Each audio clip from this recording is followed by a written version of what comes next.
Stood in the half-light of our kitchen at 5:58 a.m., the same minute the alarm had chimed upstairs for the last 12 years, grinding beans with the slow, deliberate turns I'd perfected long ago. The aroma rose like a ritual, dark, bitter, grounding. I poured it black into her favorite matte black tumbler, the one with the faint silver scratch from the morning she'd kissed me too hard, and knocked it against the counter.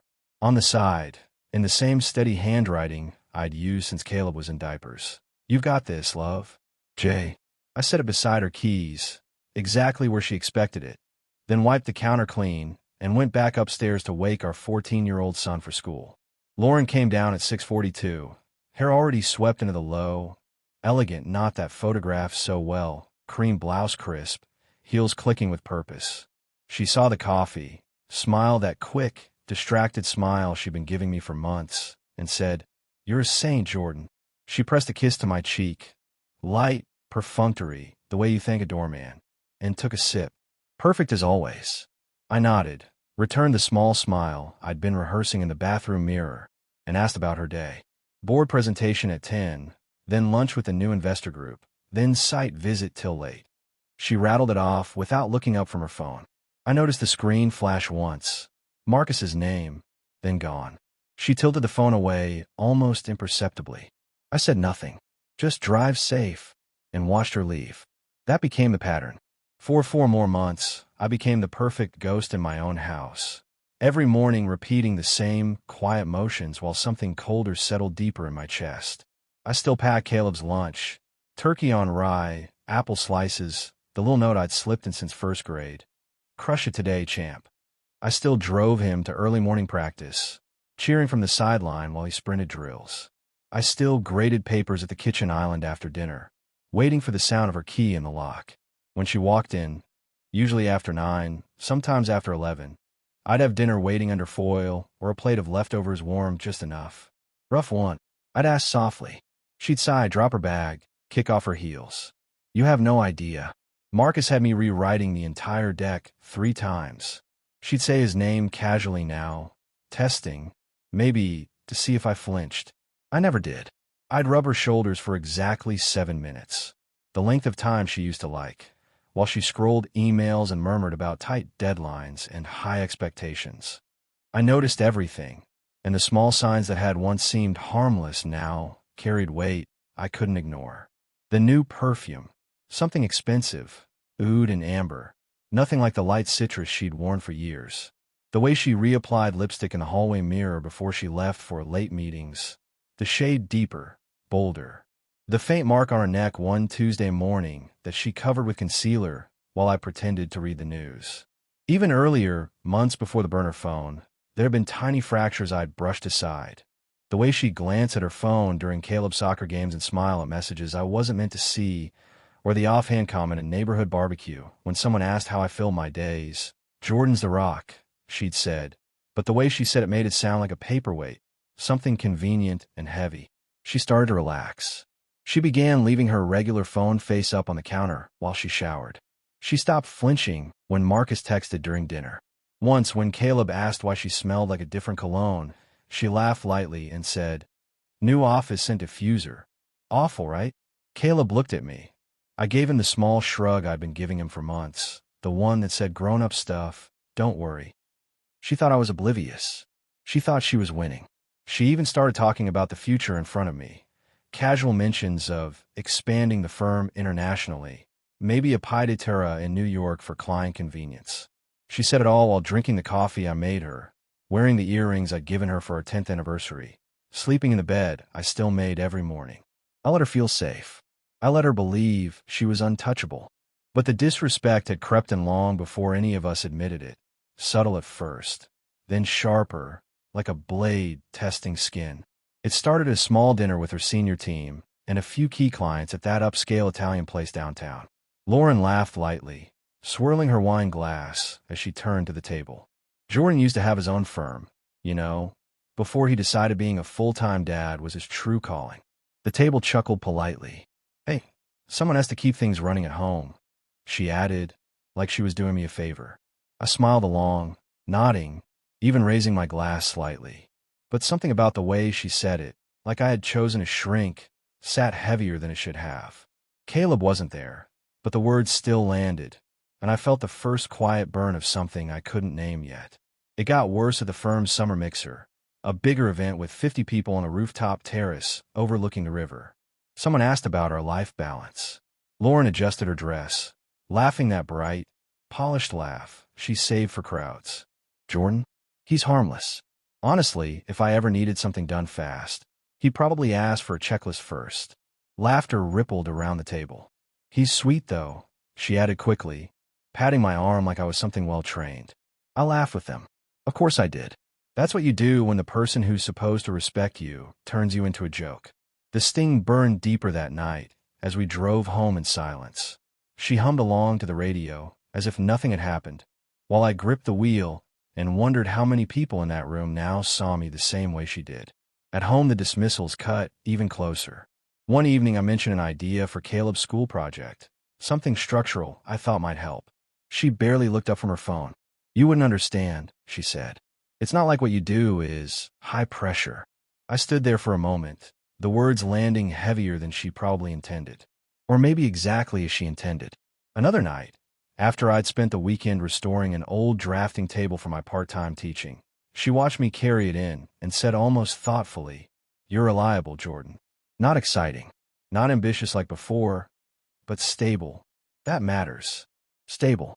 Like a piece of furniture that never moves. I nodded, smiled, and went to help Caleb with homework while the echo of her voice hollowed out something inside me that I didn't know how to fill again.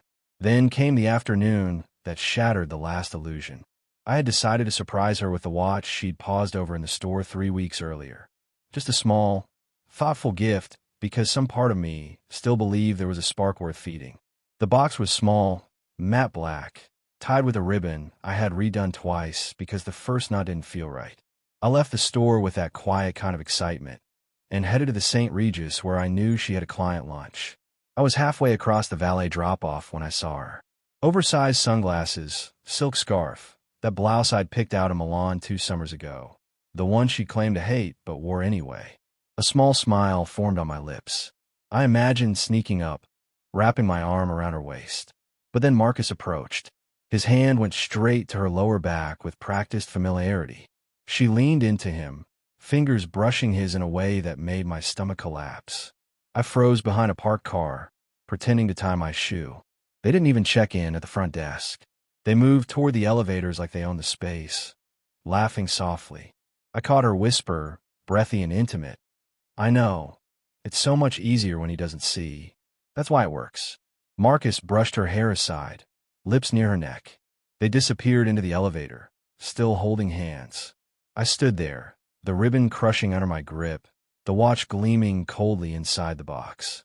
Everything I had sacrificed, my own firm, the nights grading papers so she could chase her dreams, the mornings making her coffee, rendered invisible. The public jokes, the private dismissals, the financial threads I'd already begun to notice in our statements. It all clicked into place with sick clarity. She hadn't just stopped seeing me. She had been erasing me while I kept the lights on. I didn't confront her that night. I didn't scream or demand answers. Instead, I became the perfect ghost, letting her believe she was still in control while I gathered the rest. The silent watching phase stretched on for months, and every single day carried its own quiet suspense. There were near misses that left my heart hammering long after she left the room. One evening she came home 2 hours early because a meeting ran short. I barely had time to close the laptop where I'd been tracing another transfer before she walked into the kitchen. I covered by asking about her day, voice steady, while my pulse raced like I was the one hiding something. Another afternoon, Caleb nearly walked in while I was on a hush call with the private investigator. I had to end it mid-sentence and pretend I was ordering new soccer cleats. Each close call sharpened the resolve instead of scaring it away. Inside, the emotions churned in ways I hadn't expected. Moments of raw grief when I remembered the woman I'd married. Flashes of pure rage that I swallowed down so hard my jaw ached. And then a strange, calm clarity that settled over everything like fresh concrete. I wasn't doing this for revenge alone. I was doing it so Caleb would never have to watch his father shrink the way I had. I still made her coffee every morning. I still rubbed her shoulders when she came home complaining about Marcus rewriting decks. I still smiled when she casually mentioned the pitatura they were planning. I let her relax completely. She started leaving her regular phone face up. She stopped hiding the new perfume. She even joked in front of Caleb about how Dad's the steady one. We need that in the family. I let every word land, photographing, recording, documenting every transfer that pushed past $212,000. The preparation itself became a slow, deliberate construction. I met the forensic accountant in a nondescript diner 2 counties away. Cash, no last names. Reviewing spreadsheets under the table while my stomach twisted with the weight of what I was building. I met the divorce attorney in a borrowed office on a Saturday, signing documents that felt both terrifying and freeing. Every piece of evidence, screenshots, hotel photos, voice clips from the burner, financial trails, went into a secure folder. I checked twice a day like a heartbeat. I waited until her firm announced the gala unveiling of their new luxury hotel brand partnership. The event she'd been calling the crowning moment of my career. Black tie, 300 guests, investors, board members, local press, Caleb and I on the VIP list because family supports family. The night before the gala, I sat Caleb down in his room after Lauren left for a final walkthrough. I told him the truth. Not every ugly detail, but enough. That mom had been lying for a long time. That money we'd saved for his future had been moved. That she was involved with someone else. He listened with those 2 old eyes, then asked only, "Are we leaving her?" I said, "We're protecting ourselves, bud. That's all." He hugged me harder than he had in years, and in that moment I felt the first real crack in the numbness I'd been carrying. The gala unfolded in the soaring atrium, glass walls, live jazz, champagne towers. She was radiant on stage in emerald silk, diamonds at her throat, voice confident as she thanked my incredible team, especially Marcus, who's been my right hand through every challenge. Applause. Smiles. Cameras flashing. She caught my eye once and gave that small, triumphant smile, like she was sharing an inside joke with her loyal, clueless, stable husband. The reveal logistics had been the riskiest part. Weeks earlier, the private investigator had quietly connected with a technician on the event AV crew, an old contact from my architecture days who owed me a favor and asked no questions. The swap happened in the final hour before doors opened. The official USB drive with Lauren's polished brand montage was replaced with the one I had prepared. No hacking, no drama, just a simple handoff in the control booth disguised as a last-minute technical update. I stood at our table with Caleb, heart steady for the first time in months, knowing the switch was done. Then the lights dimmed for the big reveal video. Instead of the polished brand montage, the screen flickered to life with the first still image. Her and Marcus on a Miami balcony, timestamp matching a client trip. Then another from the St. Regis elevators. Text overlays began, dates, amounts, account numbers. $212,000. Transfers labeled consulting fees to shell companies that trace back to Marcus. Voice clips played, low, intimate. Her saying, "Jordan will never check the statements. He trusts me completely. It's so much easier when he doesn't see. He's stable, not exciting." The room went deathly quiet. Phones came out. Gasps rippled. Lauren froze mid-stage, smile collapsing like wet paper. I stood slowly. Caleb stood with me. We walked toward the stage in silence while security hesitated. When we reached the steps, she saw us, and the color drained from her face. "Jordan," she started, voice cracking over the still live microphone. I didn't shout. I didn't need to. I held up the single sheet, the divorce decree already filed, the temporary restraining order on joint accounts, the civil complaint for conversion and fraud naming both her and Marcus. I laid on the podium, beside her. The screen kept rolling behind us.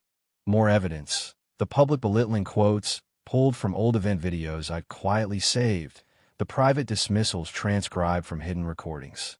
Every joke she'd made at my expense now played for the entire room. "You're done," I said quietly, so only she and the nearest microphones could catch it. "The gala's over. The firm's over. The marriage is over." She lunged for the power cable. Someone cut the feed, but it was too late. The room erupted. Her board chair approached, face thunderous. Investors started walking out. Marcus appeared from the wings, pale, already backing away. Lauren grabbed my arm, nails digging in, tears streaming, makeup ruining in black rivers. Please, she begged, voice breaking publicly in front of everyone who had once admired her. I'll leave him tonight. I'll wire every cent back tomorrow. I'll quit the firm. I'll do anything. Just don't destroy me in front of everyone. Please, Jordan, don't destroy me like this. I was wrong. I was so wrong about you. I looked at her, really looked, and felt nothing but calm. You already destroyed yourself, I said. Every joke, every dismissal, every dollar you stole while I made your coffee and raised our son. I'm just cleaning up the mess. I turned, took Caleb's hand, and we walked out through the stunned crowd. Behind us, her voice broke into raw sobs over the still live mic. Jordan, please, come back. I'll change. We didn't. The aftermath was surgical and complete. The firm suspended her the next morning. Within weeks, the biggest client pulled out, triggering a cascade. Marcus lawyered up fast and flipped, providing emails showing she had initiated the affair and the financial moves. The IRS received an anonymous package. The state bar opened an ethics inquiry. Lauren's name vanished from every glossy website and magazine spread she'd spent a decade building. In the months that followed, our new life took shape in small, steady victories that felt more real than anything I'd known in years. The first one came on a rainy Saturday when Caleb scored the winning goal in his league final. He ran straight to me on the sidelines, grinning like he used to when he was little, and we celebrated with cheap ice cream at the corner stand, talking until midnight about what real loyalty actually looks like. Another quiet win arrived when I landed my first substantial private commission, renovating a modest family home for a couple who kept saying they wanted something built to last.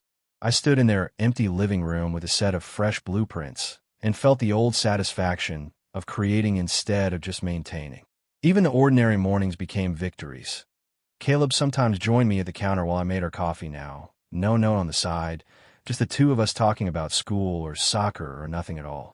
We both started seeing a counselor, separate at first, then together, and the conversations grew easier, less guarded. Trust wasn't something I preached.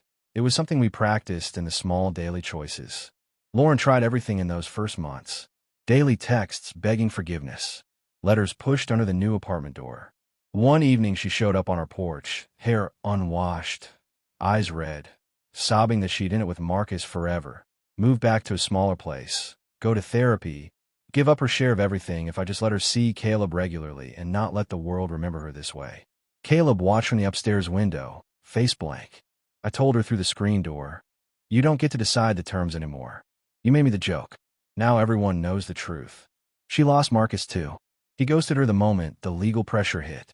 Last I heard, he'd moved to Austin with a new firm and a new story.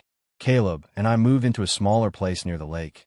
2 bedrooms, a tiny yard, space for his soccer trophies. I took on more teaching hours and started accepting private drafting commissions again. Caleb's grades climbed. He laughs more now. Easier. He still asks questions about her sometimes, but fewer. We talk about trust the way fathers and sons should. Honestly, without illusions. He's learning that real strength isn't in the spotlight. It's in the quiet mornings when you still make the coffee, even after everything. Lauren's consulting alone these days, small residential jobs, no spotlight, no team, no galas. She still calls on his birthday, leaves voicemails he sometimes listens to, sometimes deletes. I don't stop him either way. I walk the lake path most evenings now, coffee in hand. No in the cup anymore. The anger burned out months ago, leaving behind something quieter and steadier. Some days the path feels lonely, the house still too quiet when Caleb is at practice or with friends, but those moments have started to feel less like absence and more like space. Space I'm finally learning to fill with my own life instead of someone else's dreams. Caleb turned 15 last month. We celebrated with a simple backyard cookout, just the two of us, burgers on the grill, and a new soccer ball I'd wrapped in brown paper because he said he didn't want anything fancy. He's taller now, shoulders broader, voice deeper, but when he laughs it still sounds exactly like the little boy who used to run into my arms after every game. He started talking about colleges, not the ones his mother used to push, but smaller ones with strong architecture or engineering programs.